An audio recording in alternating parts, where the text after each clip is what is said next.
The river boils with bodies, and a hippo mother pushes into the shallows with her calf tight to her flank. Ahead, the bend is crowded with crocodiles, row on row, eyes and ridges breaking the surface like wet stone. Adult hippos are seldom attacked. Mass, hide, and sudden force keep most predators cautious. But a calf is different.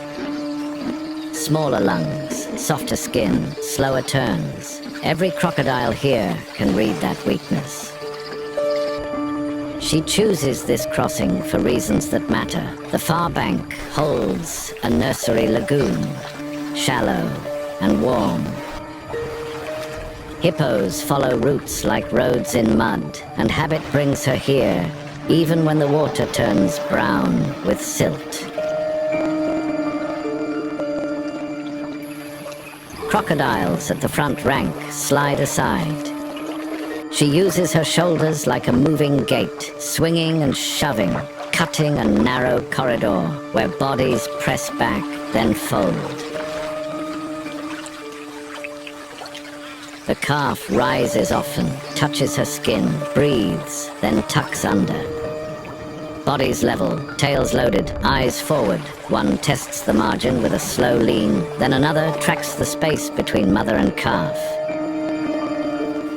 She sweeps her head, pushes again, and the water heaves. They prefer certainty over courage, and they wait for a gap. She will not give it. The calf stays close, almost pressed to her thigh. More crocodiles arrive, drawn by disturbance and the faint distress calls of a young mouth learning the river's dark taste. Ridges and swirls rise all around. She opens her mouth in a wide threat gape. Tusks shine, jaws hinge, breath roars. Current deepens near mid-channel. Now they change tactics. They aim for space, not flesh.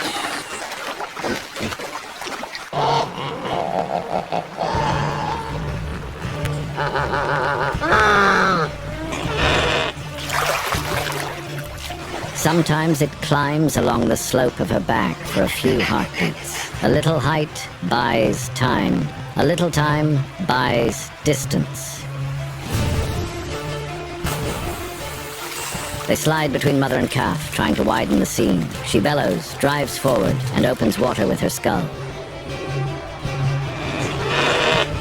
Risk spreads, boldness grows. The mother rams again and again. She churns the bed, lifts bodies, snaps and roars, and the sound carries to the far reeds, but she cannot block every line at once. Teeth scrape skin without purchase. The youngster slips free, and the mother slams down with her chest. The attacker rolls and retreats, bone on bone, then a splash. Mass breaks angles. The line reforms. The second strike comes low and fast. The calf jerks, vanishes in a boil of silt, and the mother spins with explosive force.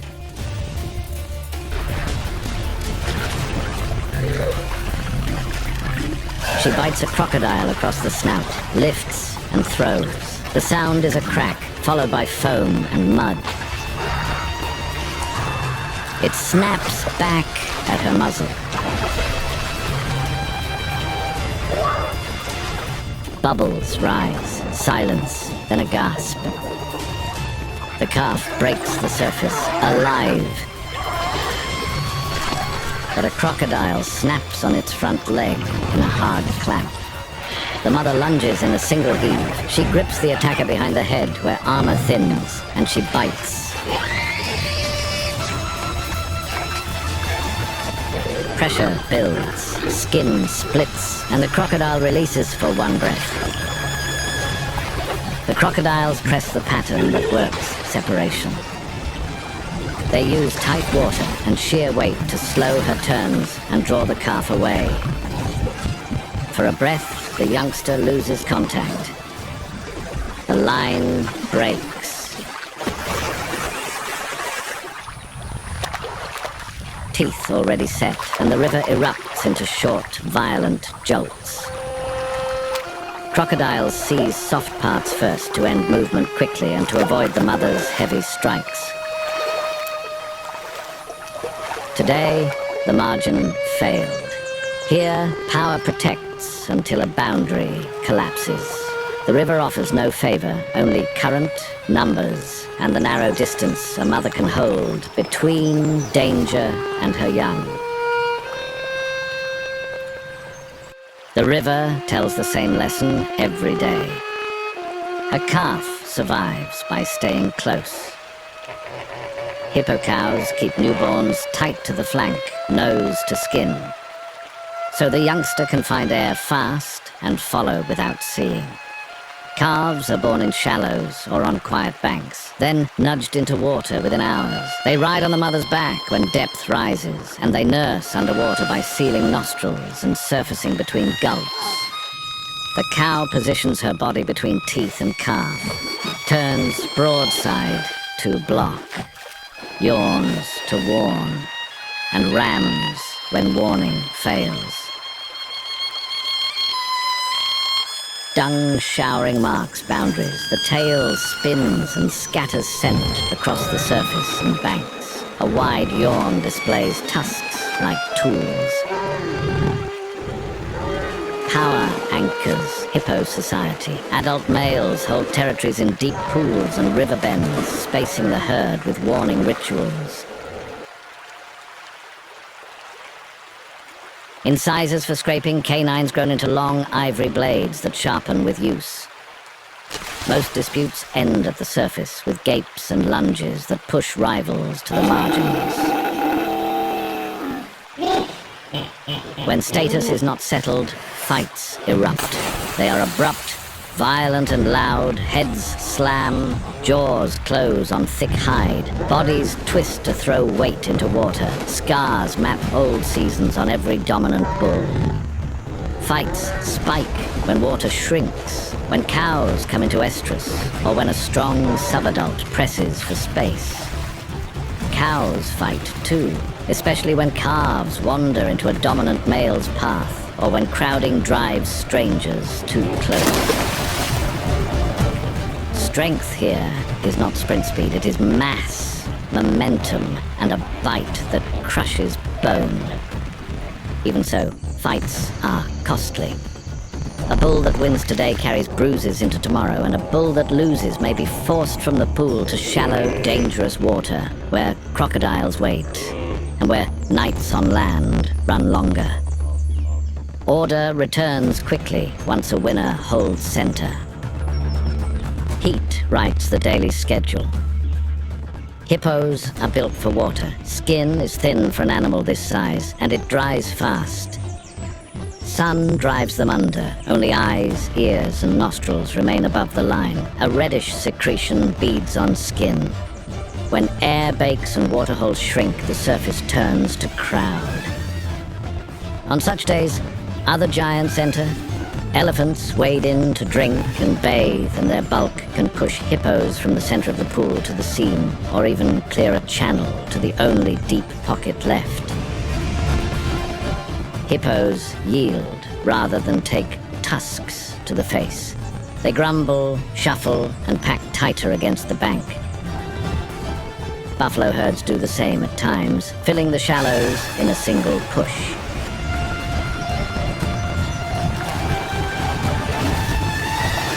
Forced exits follow.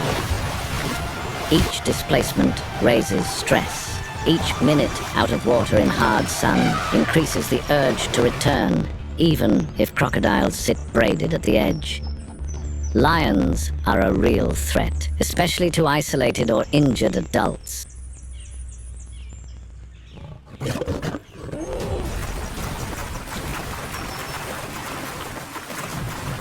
The answer is depth. A quick pivot and a direct drive into deep water end most attempts. In channels, mass and bite rule. Lions avoid the risk. Keep water within a few strides, avoid narrow ledges, and hold position in depth. This is how hippos shut down a pride's advance. Underwater is safety. Lions stop at the edge. They can swim, but they do not fight here. In deep water, claws lose grip, footing vanishes, and a lion's power turns to paddling. Their advantage is on firm ground, not in a channel that robs leverage with every kick. The hippos rule this domain. The hippo drops below the glare, seals nostrils and ears, and moves in slow, heavy bounds along the riverbed. It can hold its breath for several minutes, rise to breathe, and sink again without exposing more than eyes and nose. When intruders wade too far, the response is direct. The water swells, a surge lifts, and a hippo charges with pure, straight aggression. Head low, wake foaming. A wall of muscle turns momentum into law. The message is simple. In depth, the water belongs to the hippos. They set the distance. They set the path. Any predator standing chest deep learns it quickly. Hold the shore or be driven from it. When rain fails, rivers fall into pieces. Pools pinch into beads on a string. Side channels vanish. Clay pans harden at the edges and liquefy in the middle.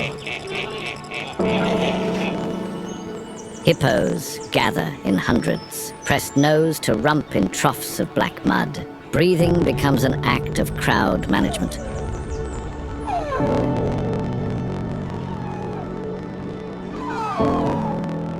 Individuals rise in turn to draw air, then sink to share space for the next body. Skin cracks without water over it. Mud helps, but not enough to erase heat.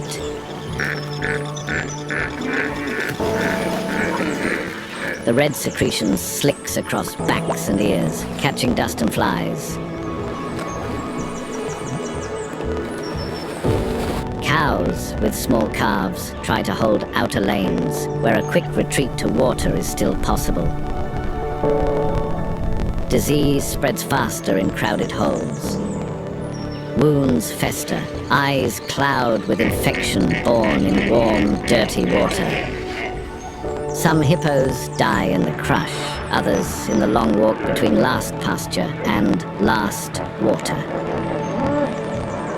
Scavengers and predators profit, and the next rain will erase the evidence in a day. Yet dry season also binds the herd. Dry season compresses every rule until one bend, one night road, or one shrinking pool turns a calculation into a crisis. And when rain returns, the herd resets the map, step by heavy step.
I know the truth is bleak. I went from